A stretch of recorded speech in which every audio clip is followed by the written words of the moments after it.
Durante toda a vida, nos recomendaram beber diariamente água suficiente para manter o nosso corpo hidratado e prevenir muitas doenças.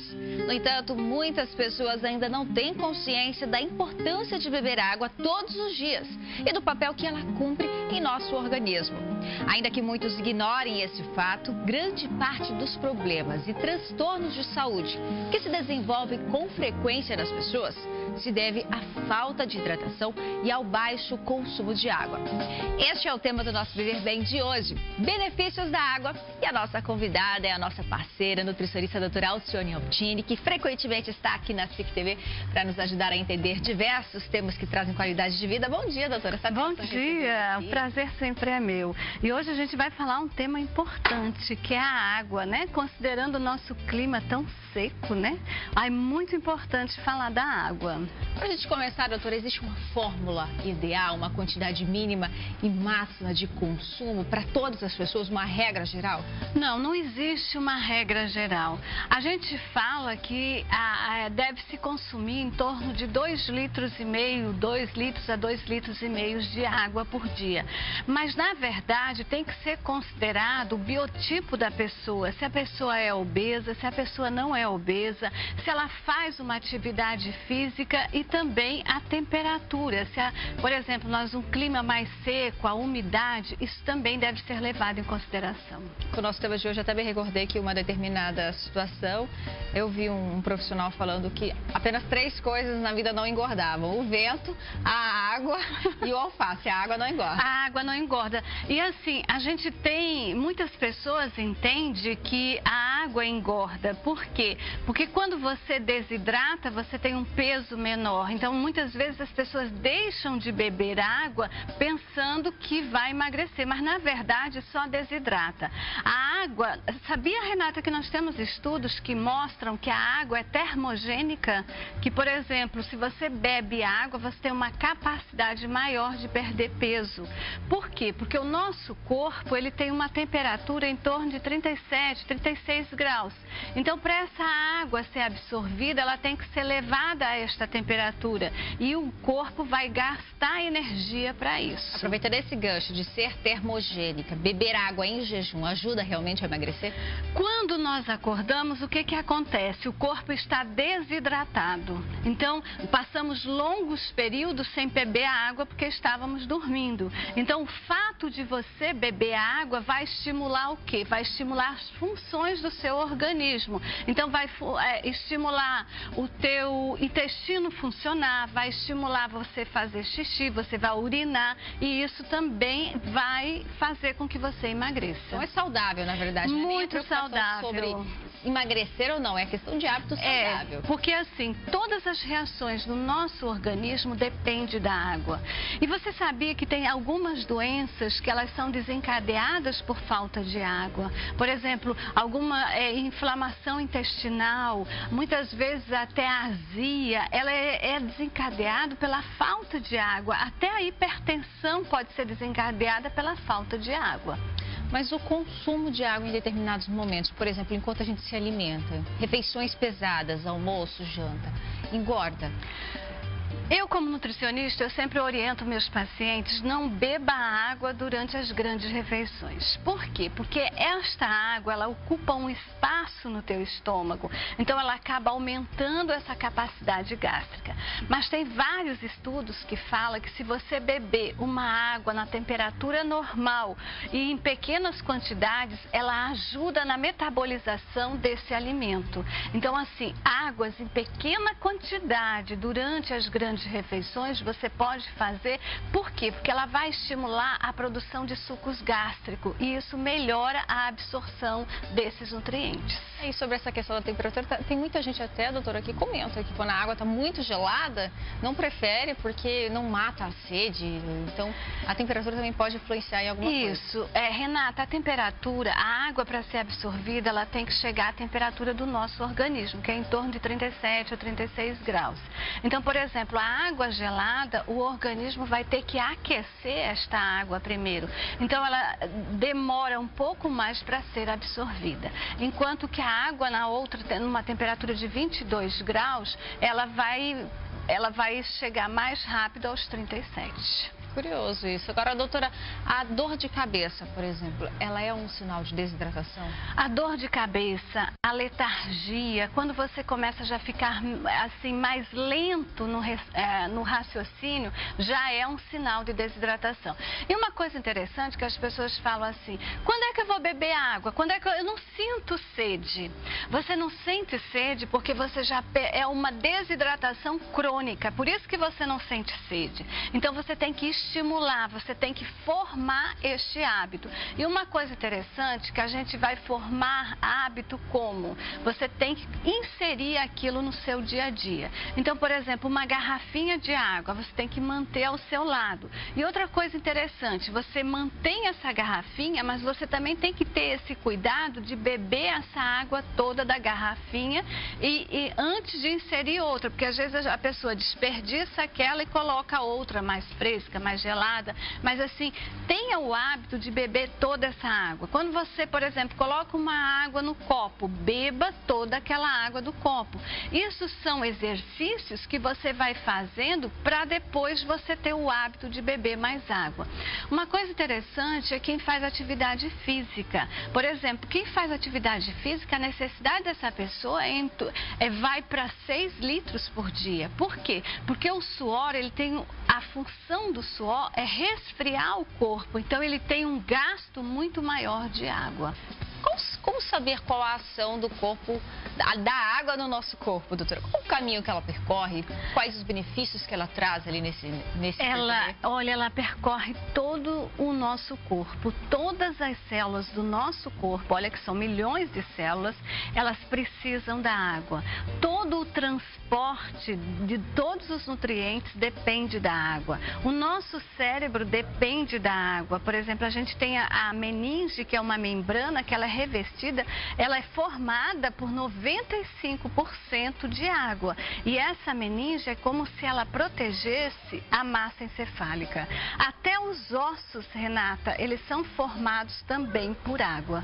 Então, até, por exemplo, a qualidade do osso, a osteoporose, você tem que avaliar se você está usando a quantidade adequada de água. Já que é algo tão importante, a partir de que idade que começa esse consumo? Os bebês, eles bebem água? Os bebês até o 6º mês, eles têm a água do leite materno. Então, se você amamenta o seu filho no leite, no peito, você não precisa adicionar água. Agora, se você não amamenta, você tem que usar água. E é interessante, Renata, porque os bebês, eles têm uma necessidade maior de água.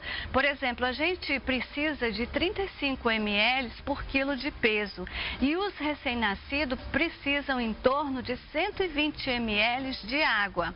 Depois as crianças maiores também aumentam, diminui essa quantidade de água, mas ainda é maior do que os adultos. Certo, doutora, eu gostaria de convidar a senhora agora para o nosso plasma, para a gente apresentar ali alguns sinais de desidratação para o pessoal de casa entender, porque as crianças e os adultos apresentam sinais distintos, né? As crianças, por exemplo. Olha, as crianças, elas apresentam esse olho fundo, que é característico, né, da desidratação. Uma coisa importante é essa falta de lágrima e boca seca. Por quê? Porque a lágrima, ela é composta de água. Então, se você não tem água, você não chora, não é isso?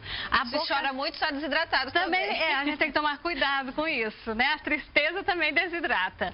A boca seca, uma coisa interessante, às vezes a gente não percebe. Você coloca aí um batom para hidratar os seus lábios e, na verdade, é falta de água. Então, é muito interessante você observar a boca seca, certo? A falta de xixi. Quando você tem a falta de xixi, a falta de urina, já é um grau avançado da desidratação. Então, mães, é interessante vocês sempre observarem a fralda dos bebês, porque se o bebê, por exemplo, passou muito tempo com uma fralda só, você já fica, né, fica de olho na quantidade dessa água. Certo. E nos adultos, quais são os principais sinais de desidratação, doutora? A falta de saliva. Eu gosto sempre de lembrar os pacientes que fazem cirurgia bariátrica e eles reclamam muito da dificuldade de engolir alguns alimentos. E quando a pessoa tem uma perda de peso grande, essa pessoa ela não perde só gordura, ela perde nutrientes e perde principalmente a água. E 90% da nossa saliva ela é composta de água. Então, quando você tem uma grande perda de peso, você também fica com falta de saliva e isso acaba dificultando a ingestão de alguns alimentos, porque daí você não forma o bolo e daí ele não é umidificado e você tem uma dificuldade maior de ingerir alguns alimentos como a carne e o arroz. Água ou suco, doutora? Água, sempre água, gente. O suco ele vai ter uma concentração maior de açúcar e isso leva, por exemplo, pacientes diabéticos, pacientes obesos, acaba levando a um ganho de peso ou aumento da glicemia. Então é muito interessante você beber água. São inúmeros os problemas causados pela desidratação, né? Nós listamos aqui alguns sobre não beber água suficiente. Pode causar fadiga? Causa fadiga, que é aquele cansaço. Também vai causar uma dor de cabeça, né? E muitas vezes, Renata, você pensa que você está com fome e não é fome, é falta de água. A senhora até comentou nos bastidores que aquela vontade pelo açúcar, pelo doce, de repente pode ser aliviada bebendo água. Quando você sente aquela vontade imensa de beber, de comer açúcar, muitas vezes já é um grau de desidratação.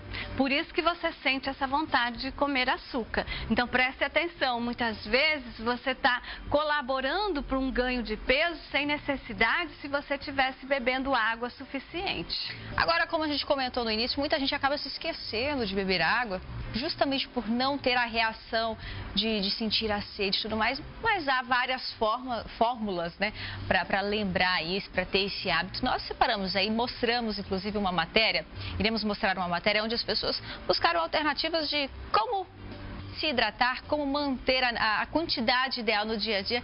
Queria que a senhora assistisse comigo, então. Meu nome é Duana Figueiredo Lopes, eu tenho 27 anos, eu sou publicitária e eu bebo água por questões de saúde. Eu não costumo ter o hábito de beber água, então eu preciso uma garrafa maior ou até aplicativos para lembrar, porque eu realmente nunca tive o costume de beber água sem ter a sede. Então eu fui na endócrina há mais ou menos 6 meses e eu estava com muita variação de peso. Aí ela fez exames, tudo, perguntou sobre hábitos e ela verificou também que eu não tenho esse hábito de beber água. E isso também influenciava muito na minha dieta, na minha rotina. E aí depois desses exames ela falou que eu precisaria ter essa rotina de beber água, ter uma alimentação mais equilibrada, mas a água ajudaria muito nesse controle do meu corpo. Eu tenho mais esse hábito mesmo aqui no trabalho. Tanto porque a minha sala é um pouco mais longe mesmo do bebedouro e a gente tem que pegar. Então essa garrafa tem 1 litro, eu pego ela 2 vezes, porque tem uns cálculos no aplicativo, o aplicativo diz que eu tenho que beber 2 litros e 300 pelo meu peso. O aplicativo acabou de notificar, ele marca a ingestão e quanto eu tenho que atingir até o final do dia.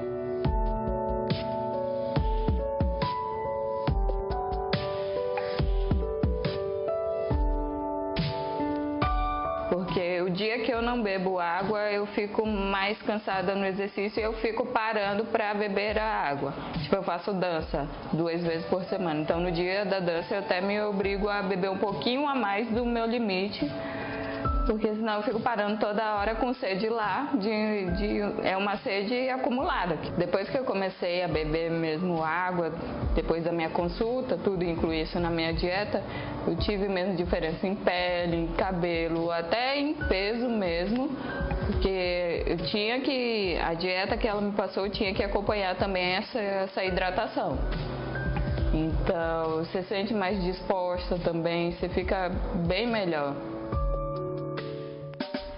Estamos falando sobre sobre a água, a doutora Alcione Altini. Há pouco nós vimos aí um exemplo, né, de um personagem que busca maneiras diferentes de como se lembrar de beber a água. E isso é bacana, né? É muito bacana, sabe? Porque hoje em dia nós temos uma vida muito corrida.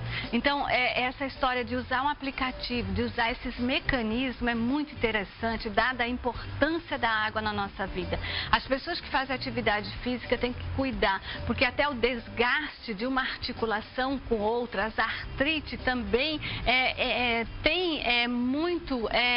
muito ligada com a falta de água. Então, a gente tem que ficar cuidando com isso e tem que criar esse hábito de inserir essa água no dia a dia. E quem está antenado, por exemplo, preocupado com o envelhecimento, quem não bebe água tem envelhecimento precoce, doutora? Tem sim.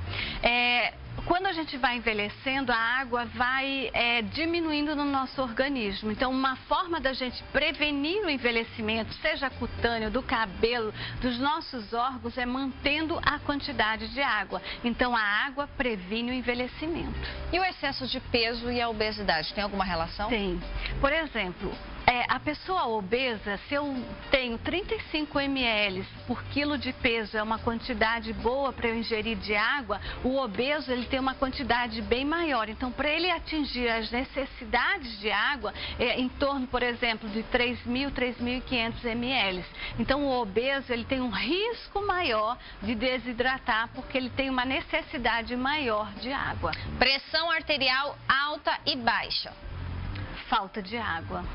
Então, a água, ela tem a capacidade de de retirar do seu organismo todos os produtos tóxicos que vai ser eliminado pelas fezes e urina. Então, quanto mais água você bebe, você mantém esse equilíbrio osmótico no seu organismo, que também você regula a pressão arterial.